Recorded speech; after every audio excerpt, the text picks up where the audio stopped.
कहते हैं कि प्रतिभा किसी परिस्थिति की मोहताज नहीं होती। छत्तीसगढ़ के गौरेला पेंड्रा मरवाही जिले में संयुक्त परिवार एवं आर्थिक स्थिति कमजोर होने जैसी परिस्थितियों से संघर्ष करते हुए कहे पंजुम ने सफलता हासिल कर इस बात को साबित कर दिखाया है। गौरेला के टीकर कला की रहने वाली कहे पंजुम ने 10वीं कक्षा के रिजल्ट में 600 में से 589 अंक हासिल कर 98.17% लाकर पूरे छत्तीसगढ़ में कक्षा 10वीं में दूसरा स्थान हासिल किया है। छात्रा कहे पंजुम ने बिना कोचिंग के अपनी मेहनत से ये सफलता हासिल की है। 4 बहन और 1 भाई के परिवार में सबसे बड़ी कहे आगे चलकर डॉक्टर बनना चाहती है।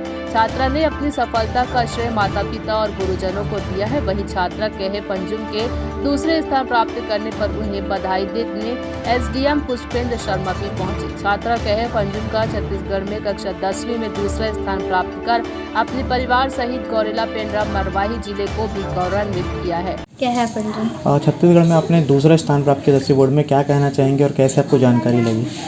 जानकारी डायरेक्टर सर ने बताया और मैं अपनी आने वाले सभी स्टूडेंट से कहना चाहती हूँ कि मतलब जो भी आप कर रहे हैं उसमें अपना 100% दें और कभी हार मत मानें, हार्ड वर्क करते जाएं, सबसे ज़रूर मिलेगी। किन किन लोगों ने आपको बधाई दी और आगे बनकर क्या बनना चाहती हैं? मेरे सारे फैमिली मेम्बर्स ने, टीचर्स ने, सभी ने बधाई दी और मैं आगे बायो लेकर पढ़ना चाहती हूँ और डॉक्टर बनना चाहती हूँ।